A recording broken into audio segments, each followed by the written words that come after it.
Hello, Greg. Hello, Mayda. How are you this evening? I'm all right. I'm doing okay. I'm a bit tired and sort of hot and muggy. We went outside today, but it's I'm all right. You're okay, yeah. Um, I'm glad you agreed to participate in this. I'm really curious how musicians are dealing with this strange period that we're in, and I'm wondering what has changed in them over this period. Hmm. Um, what thoughts they may have about where we're going, and so. Could you tell me a little bit about what life was like before December 2019? Um. Well, I was I was a fully freelance musician, so and I suppose I still am. So I don't have any full-time contracts or extended contracts with anyone. I have a few sort of relationships that I might think would be longer term sort of understandings, and that's with a Sunday morning church situation in central London. I sing at the Brompton Oratory, and I'm a quote unquote part of that choir, but that's uncontact. That's not a contracted choir at all. Mm. Uh, you do an audition and you sing for the director of music, and then he rings you up and he tells you that you're in the choir and that he'd like you to come in on a Sunday morning, but there's no paperwork at all. So essentially, when things get tough, like coronavirus, the situation at that church was completely um, fluid and a negotiation between the priests and the director of music and the singers, and so that was a bit tricky. There are freelance groups, some of which I have long-standing relationships with and have sung with often. But again, those don't rely on contracts. So if those groups don't happen to want to involve you in a project, then they don't. And that happens in normal times. And Mm. in coronavirus, when the groups aren't singing, then you just don't get any money. But So what did your?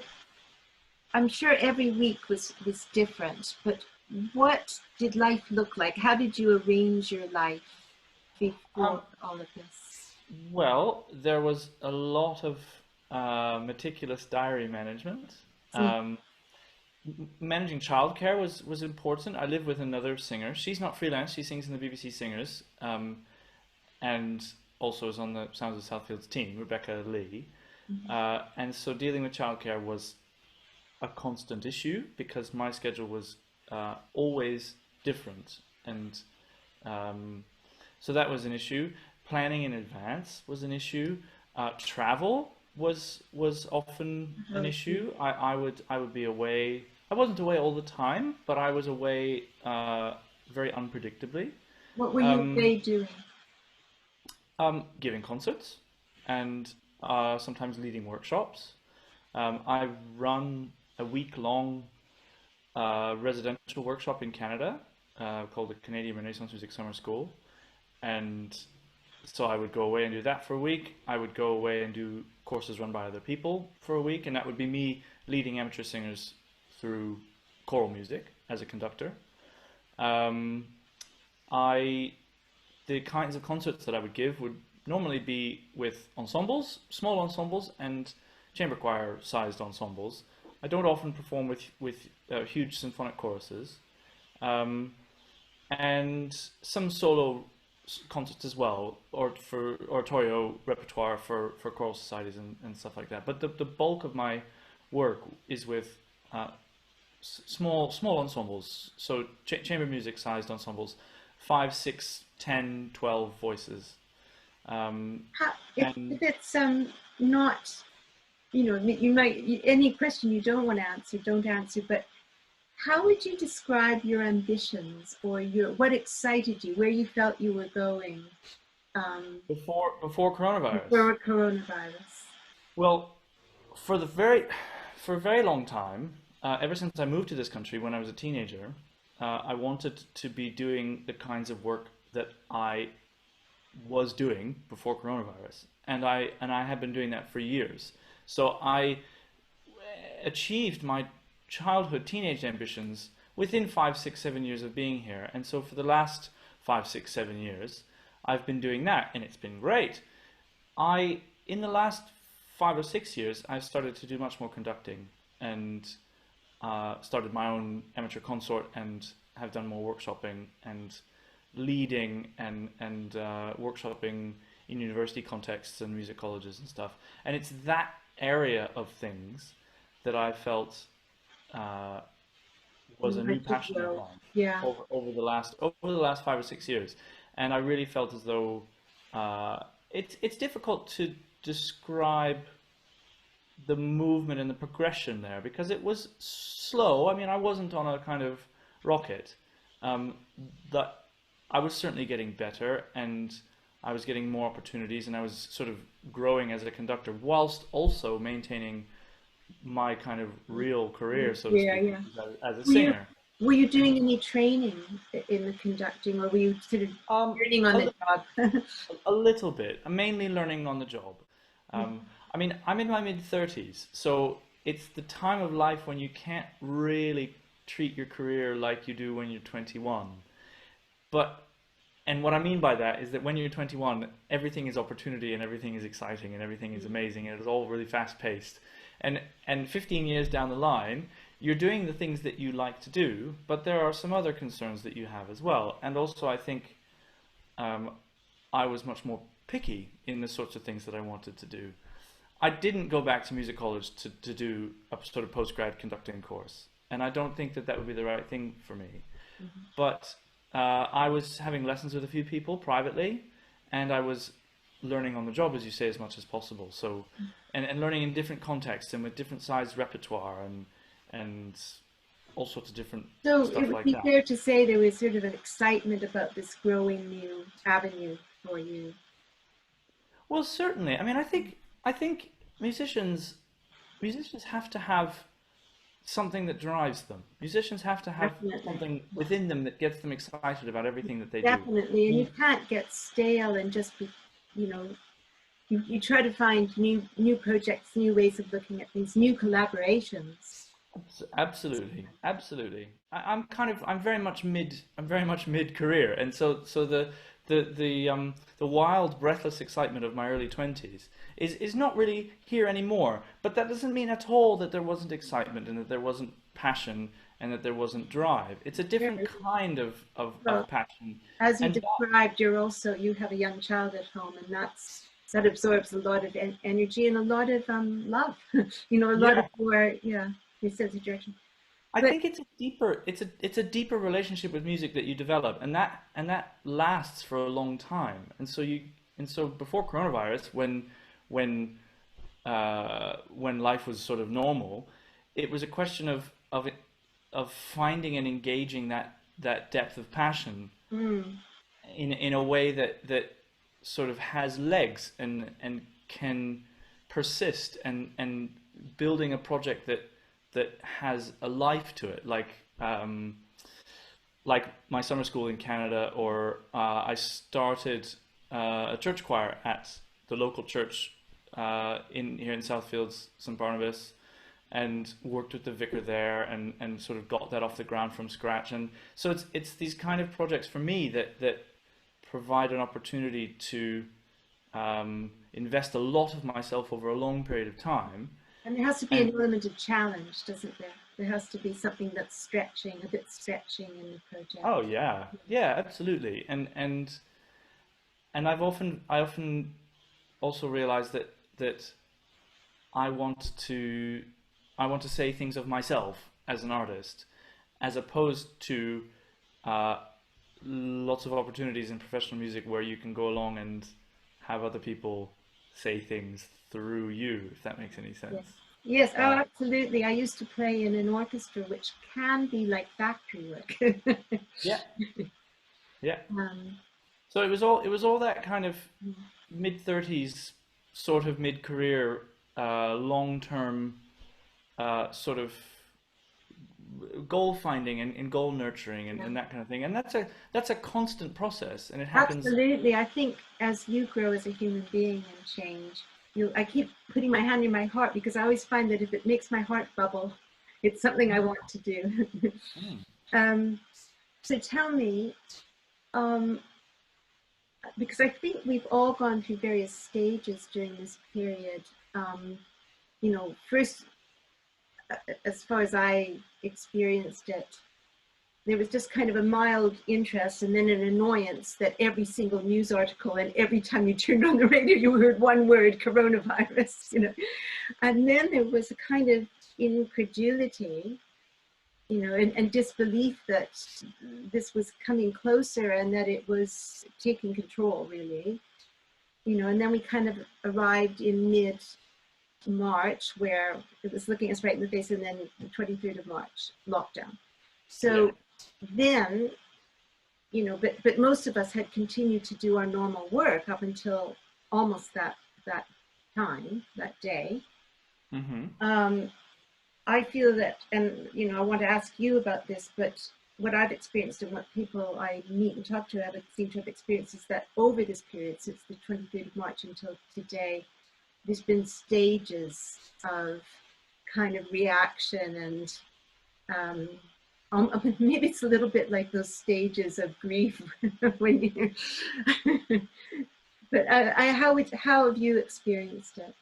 I, yeah, I think you're right. I think it's I suppose it was so catastrophic in the middle of March that I knew, well, the way that lockdown started for me was with an incredibly last minute cancellation of a trip to Canada. I was meant to go for 3 or 4 days and do some workshops and conduct a evensong service at the venue that hosts my residential course there, not as part of the course, but as kind of a keeping the connection alive sort of project. And because there was so much confusion and fear and nobody knew what the right thing to do was, which I think essentially was the story in late February, early March. Yes. Um, I didn't know. I had no idea whether or not I was actually going to go to that trip. And it turned out that I was meant to leave on a Monday, and that was Monday the 16th of March. And I did a concert on Sunday the 15th. I did a Beethoven project where I was singing the chorus, and we all kind of had the feeling that that was the last concert that we were going to give. Rebecca was actually away that week as well, and so I was looking after Rose, and Rose was at her grandparents, and she was worried about coming home from that trip. There was so much sort of fear of what was going to come next, and then for me, when everything kind of crashed down to a halt, which for me was actually on the 16th, because I was booked this time in Canada, so I didn't have anything in my diary to do in the UK. Yeah, yeah. And so when I didn't go on that trip, I just, well, okay, I don't have anything to do now. And from that point, I kind of realized that I wasn't going to have anything to do for a very, very long time. And that's a huge kind of catastrophe. And I think what I tried to do at that time was avoid crisis, avoid kind of panic, avoid disaster, because I think it's possible to mentally sort of get ahead of yourself and avoid those kind of really dangerous, unpredictable panic moments. And so Were you sort of trying to just take things? We'll just take one day at a time, and exactly, yeah, exactly. You take one day at a time. You figure out what's going to happen with childcare. You figure out what's going to happen with transportation. All the logistical stuff becomes the first thing in your mind, and then you just watch as your diary empties. So you don't have anything to do this week, and then you don't have anything to do next week, and you don't have anything to do after that. And I did my best to try and stay positive about it. And I think having a partner and a kid who was 5, you have to, yeah, I had to stay positive. I couldn't break down, and I couldn't do something rash. You think I it's had to there, sort yeah. of, Yeah. yeah, and I found myself thinking, well, this is, this is going to be fine. I can watch a lot of things on Netflix, and I mean, financial things come up, and financial worries come up, and so I dealt with those. I got a really good handle on my own personal finances of where of how much I had a little bit of savings, and so I figured out what the expenses were going to be. I mean, I just took steps You to try to be try very and practical. Yes. yeah, to try and be practical and try and not just completely freak out. And that lasted for a little while, I would suppose. And also having Rose around, the 5-year-old, really helped get us into a routine because we had to have a routine because we were doing homeschool with her. Mm, So yeah. we had to keep her in a routine, and we had to make sure that we got some exercise, and we knew that we couldn't leave the house very much, and all this kind of stuff. So again, practically we got into a routine, and I would say that that lasted for sort of, I don't know, maybe a month or something, just kind of making sure the practical things are in place. And Well, there was that sort of benchmark after 3 weeks when the lockdown was extended. yeah, Yeah. yeah. I think that there were then moments that came after that that were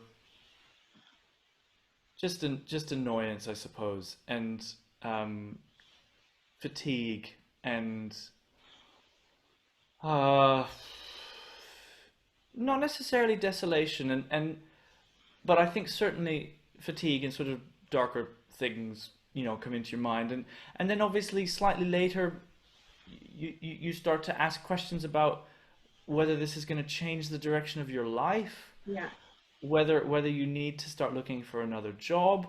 I mean, I have to say that all politics aside, when Rishi Sunak decided to give self-employed people some support, that actually took an enormous weight off of Off your my mind shoulders. Yeah. personally. Yeah. And then when he subsequently decided to give self-employed people more support in August, again, that just takes away that takes the wolf right from the door. So you think, okay, now it's a question of whether I can sit tight for 6 months or Yeah. possibly Or 8 months how, or yeah, we don't whatever know it how is. long, do we? Whether I can sit tight, and what kind of a musician and an artist am I going to be on the other side of that? Mm. And two things kind of came to mind. One was my accountant wrote to me a really helpful email about all sorts of things. And at the end, she said, given the fact that most of her clients are self-employed musicians, she said, now this is the time in everyone's life when we can be really resourceful and we can think about all the different skills that we have and possibly branch out and think about new career paths. And I'm like, hold on, are you telling me to stop singing? And so that was one thing. Um, and then I had some email conversations with my parents, and chatting with Rebecca and stuff about well, actually, it was because I early on in the lockdown we used to attempt to have 20 minutes of quiet time every day with Rose. We've since given that up. But during that quiet time, we wanted her to do some reading, and I would do some reading, and Rebecca would do some reading. We'd be all in the same room together. And I started reading some Plato because when I was a kid, I totally loved philosophy, and I still love philosophy. And I had the big complete works of Plato on the shelf collecting dust. So I thought I'd read some Plato, and it's amazing, and it's the bedrock of Western thought, and it's the bedrock of sort of, philosophy and all that. I won't get into it, but the point that hit upon me in the middle of lockdown is that this was a guy writing 2,500 years ago about the kinds of events that shaped human thought that we were not allowed to have now. And he was talking about people meeting in groups. He was Mhm. talking about people exchanging ideas. He was talking about court cases. He was talking about all these sorts of things. And I just thought, human civilization is built on people being in the same room as each other. Yes. This cannot be the new normal. This No. was kind of in contrast with like the techno wizards who were all talking about, well, this is going to kickstart us into the life of virtual living, and all we'll ever do is what we're doing right now, Yeah. and this is all we'll ever do, and this is going to be the brand new human life, and everything. And I just thought to myself, no, it's not. This is just impossible that this is going to happen. it may take a while, but humanity is not designed to not mix, to I, not exchange. I believe that. I believe that. I And mean, and and as an artist, yeah. that's our whole thing. We meet other people and we exchange Well, ideas and feelings with I those think, other people, yeah, and that's I what we think do. you're also getting into a sort of the sphere of sort of acoustic music, Yeah, and music, made with our bodies in your case, or made in my case upon an instrument that's made out of natural, yeah, materials that almost feels human, yeah, with which I have a relationship. And playing with other people and or singing with other people, responding to really minute changes in their expression, their body language, their breathing, yep. in order to meld with them musically. Mm. I mean, if you want to get scientific about it, which I often find isn't as helpful as sometimes it appears, we're evolved this way. This is, this is millions and millions of years of biological evolution that has brought us to this intensely social constitution. That's true, yeah. And and I just remember thinking that all of the horror stories and all of the doom and gloom and life is going to be over. I just remember thinking, no, it's not. There's no chance. Like we're going to get a vaccine or we're going to get something or we're going to do something. This can't be the way that it is.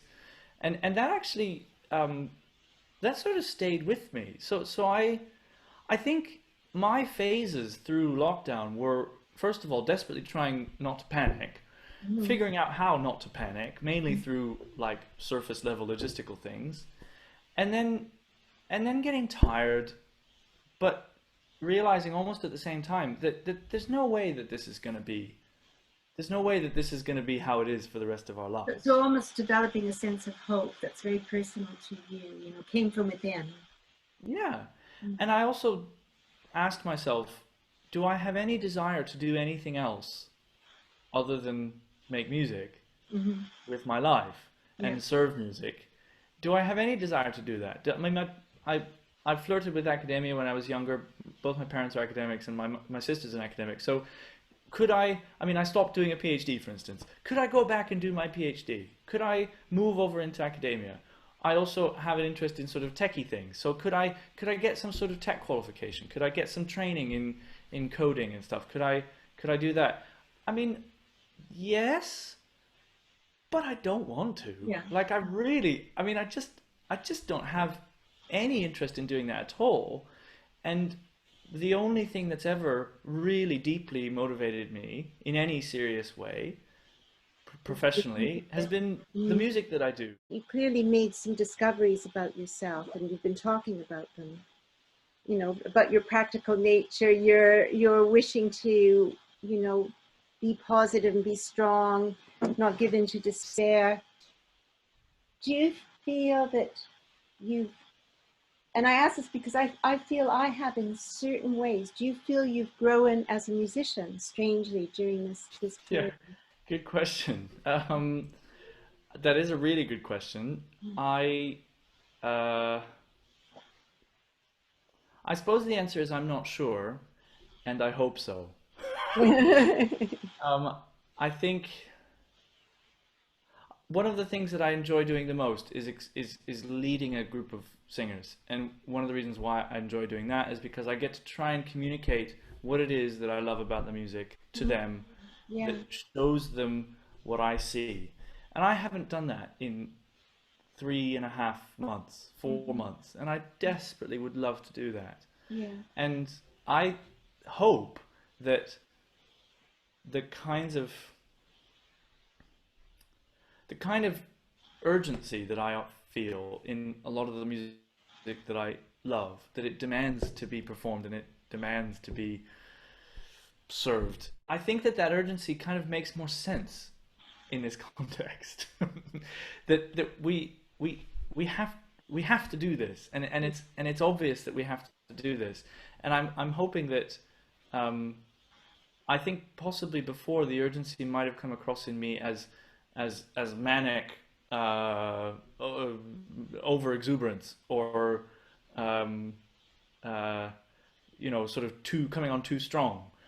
And I think that I will have shown myself that what it's like not to do it, and maybe I won't have to shout so loud about it. I that's a fantastic question, and I don't know what the answer is because I haven't done it. I haven't been there. I haven't done it. I can say from a technical point of view, I think I've probably slipped backwards, but I think everybody must have. I mean, I Yeah. haven't sung really in a long time, and uh, I haven't. When you're singing every day, you're kind of match fit, and I'm really not that. But that'll come back as well, I think. But as a kind of artist, um, it's a fantastic question. What do you think? Well, one thing I'm hearing from you is it's making, it's sort of making me think about that thing that if we didn't know we were going to die, we wouldn't appreciate our life. And now with Hmm. these opportunities having been sort of taken from us, maybe we feel I think what you're trying to say is you feel that passion and excitement even more. It's become very sort of manifest, and that's a very Mm. positive thing. And maybe also you're trying to say that I hope I'm not reading into it, that it's more almost more genuine, that it really is completely coming from the heart. Well, Um, yeah, I think if I think you're right. If anything, I think it's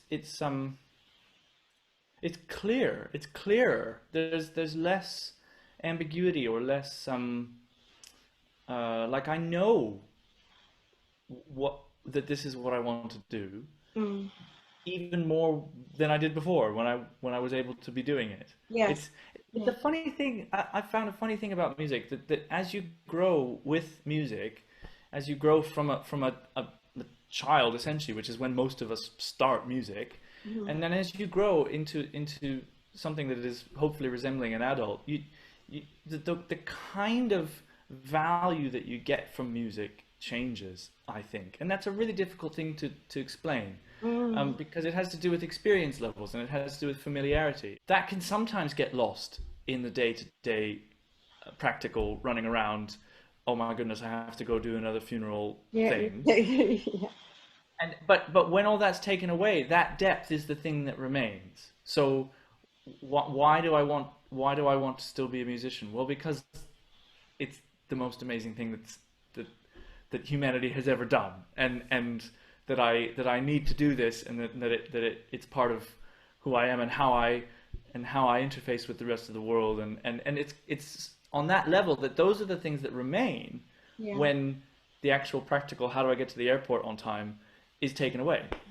I think, I mean, and I've experienced this to some extent too, that all that, hustle and bustle, really, panic, you know, getting the programs printed in time, all that stuff, um, is distracting, and and and and it actually at times puts you in really the wrong frame of mind. The performance Mm. becomes more important, like that idea of performance becomes more important than what you're really wanting to do is share this wonderful Yeah, music, And I think that yeah. this period has put me in a completely different frame of mind in relationship to my cello and my music. Yeah. So it's Well, saying it that's a different way, but I think it's similar to what you're talking about. Mm. I mean that's fantastic, and I hope that it can happen that way to everybody. And I think especially in well, I'm not sure especially, but certainly in freelance singing in London, there is a cultural um, trope, I suppose, if you want to say that, of turn up, get the job done, sight read like a crazy man because that's what we do in this country, Exactly. and hit the Yeah. pub and go home. Yeah. And that sort of culture is not the culture that I grew up in Yeah. because I came from Canada like you, and I always found that that was really grating. But you get on with it and you do the job because it means you can make music and you can make music at a really high level, and it's a wonderful thing to do. I think that those cultural ideas of music, this music not really being that important, and we just crank out the same old stuff because that's what the congregation wants or that's what the audience wants or whatever. I hope that people have a chance now to stop and think about what it is, this music stuff. What is this crazy flame that we all sort of tend, and sometimes we blow on it and make it bigger, and sometimes we make it smaller, and what is this music magic stuff that we all can manipulate, and and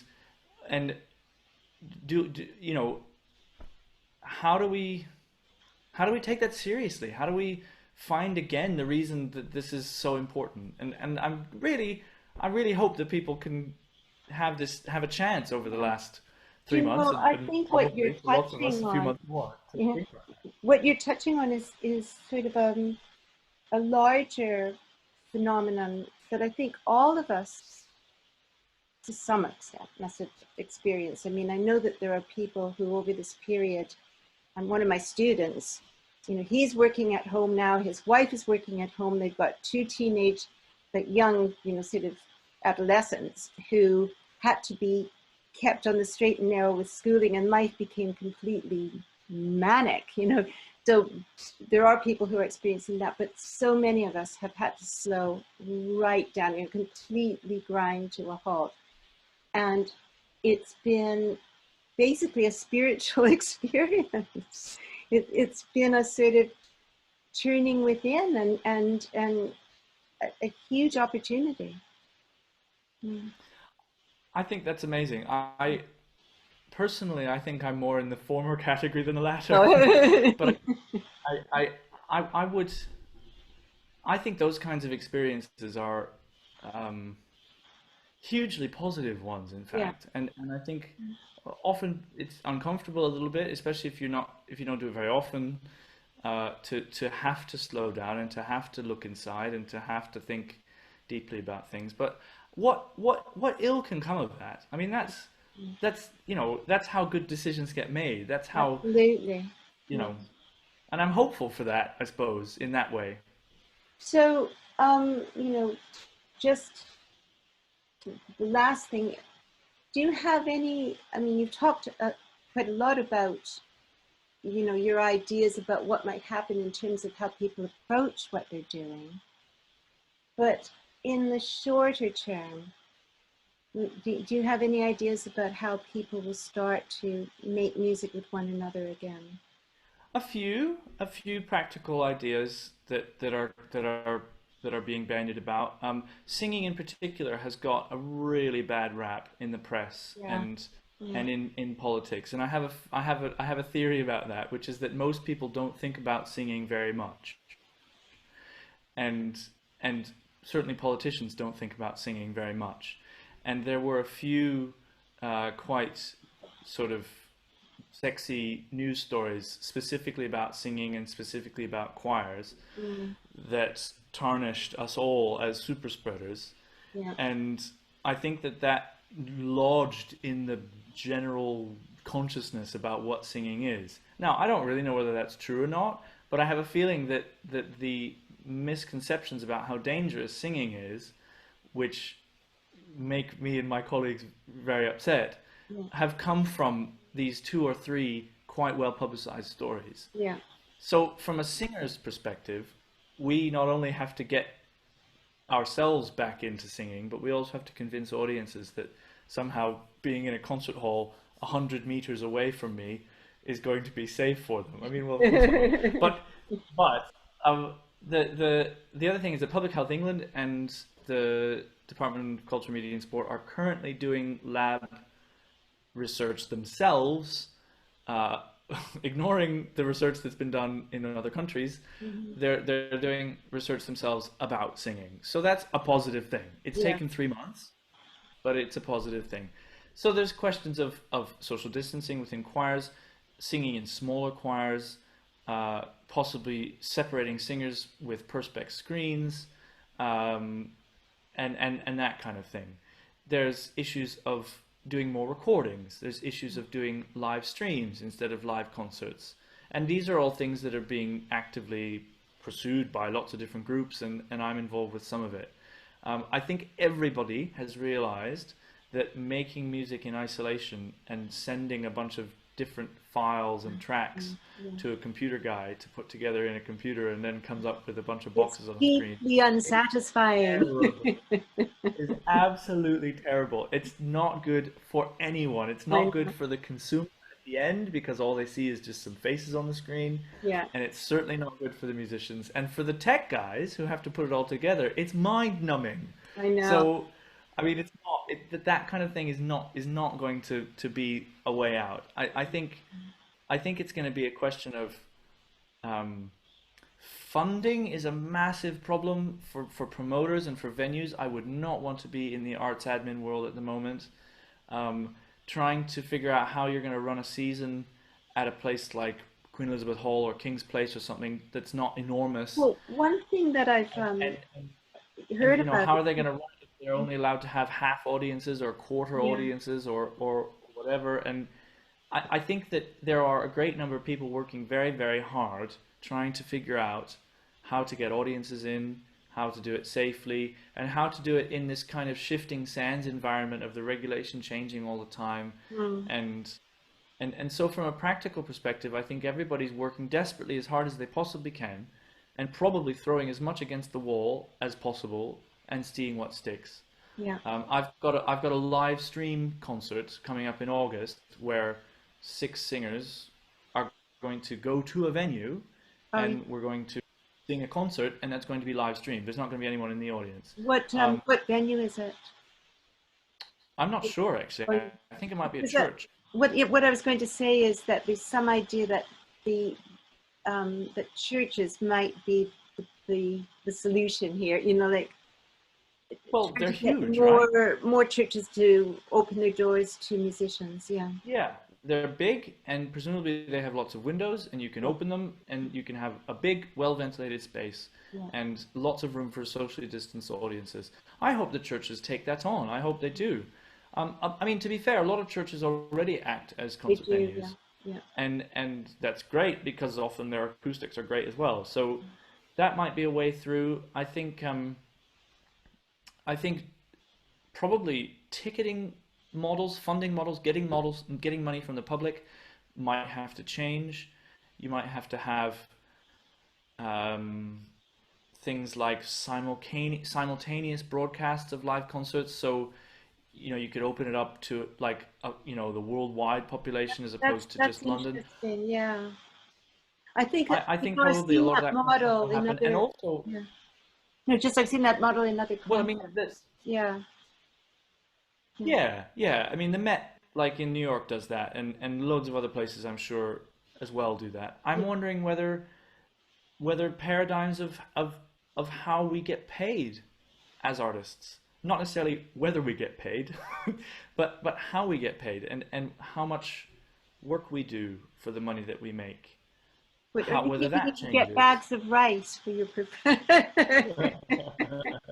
Yeah. Well, I mean, well, for a very, very specific and small example, I was wondering whether or not we could do uh, instead of a kind of a standard concert day is like 3 hours of rehearsal and then a little bit of time off and then a concert, and you get a fee for that. And I'm wondering whether instead you would have maybe 3 hours of rehearsal or maybe 2 hours of rehearsal in the morning, and then a 1.5 hour concert in the afternoon and a 1.5 hour concert in the Mhm. evening, and do Yeah, the same rep. The concert's shorter, but yeah, the same rep. You do it twice. That means that different audiences can come in, and that would become the kind of normal concert day. yes. And I mean, who knows? This is all going to be negotiations with different groups of artists and different groups of musicians about what sacrifices or what flexibility we can show in order to get this thing off the ground again. And it's gonna, you know, it's gonna depend on everything. It's gonna depend on massive PR and marketing to the public to get them to come to But concerts and you to know, I was taking a walk earlier in the evening, and, I'm not sure what it was. You know that Brazilian exercise form. I think it's called capoeira. I'm probably mispronouncing it. There were two Okay. guys in the park doing it in tandem, and I was Mm. transfixed. I was watching human beings, three-dimensional, in the flesh human beings, do this beautiful, elegant body work, and I realized how much I miss watching something or listening to something, and Mm. being there. And I think, Yeah. I'm sure many people, if they don't know they feel it, they'll quickly realize they feel it once they get a little taste. And I mean, just to finish this conversation, maybe we should talk about Sounds of Southfields, because it is an opportunity for people to get a little taste of this thing they've been missing in an accessible way, we hope. I mean, do you want to talk about Well, a bit about?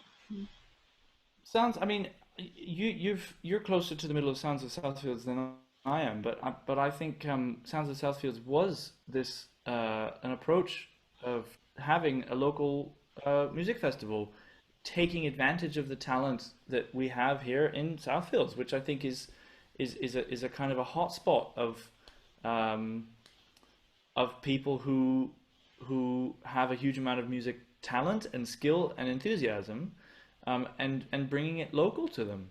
I mean, Southfields is close enough to the centre of London that lots and lots of professional musicians can live here and carry on careers in London, and I think probably many of them do.